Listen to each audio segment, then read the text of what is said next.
Good morning, COR members. Today I wanted to provide you with a Government Affairs update. Your Government Affairs team and the Government Affairs Committee are hard at work for you, advocating for realtors and serving as your voice in real estate. Here are a few of the issues we're working on and some recent developments impacting the real estate industry in Central Oregon. May 16th through the 19th, members of COR's leadership and staff attended the 2017 NAR Legislative Meetings and Trade Expo in Washington, D.C. Central Oregon realtors joined their colleagues from across the country in educational sessions and workshops focused on legislative and regulatory issues. On May 17th, members of the Central Oregon delegation joined other Oregon realtors in meetings on Capitol Hill with Congressman Greg Walden and Senators Ron Wyden and Jeff Merkley. In these meetings, realtors discussed NAR's federal legislative priorities and concerns, including tax reform, sustainable home ownership, and the National Flood Insurance Program, or NFIP.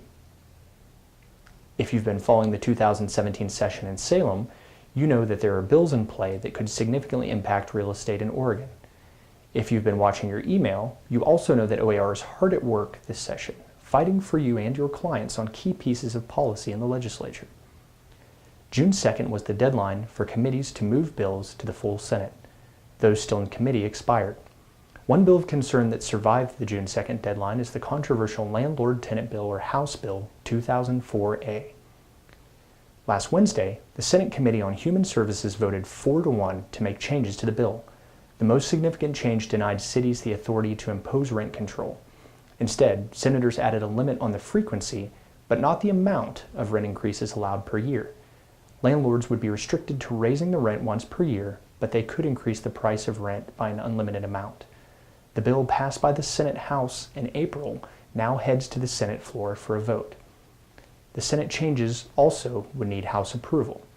HB 2004A still outlaws no-cause evictions and requires landlords with more than 5 units to pay a month's rent to a tenant when the tenant is forced to move out because the landlord is changing the property's use, renovating, demolishing, or moving in. Watch for updates and calls for action from OAR on this and other bills in Salem. As legislators work to wrap up this session, it is critical that we make our voices heard and stand up for home ownership in Oregon. Back in February, the City of Lapine proposed an ordinance requiring all single-family dwellings and duplexes to have a minimum of a one-car, private attached garage with exterior siding and paint colors the same or similar to the dwelling unit. We heard from concerned members in Lapine that this policy was far too restrictive, and we responded by testifying twice in opposition to the ordinance before the Lapine Planning Commission.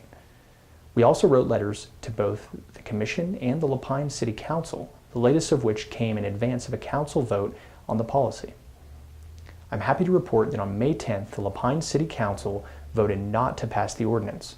This is a win for realtors, property owners, and future property owners in Lapine. A special thanks to the Lapine realtors who provided testimony as well as their input and expertise on this issue. Finally, a reminder that advocacy is a team sport.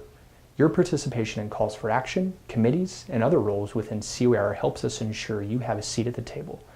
If you have questions or know of an issue that deserves COR's attention, please contact me. Thank you.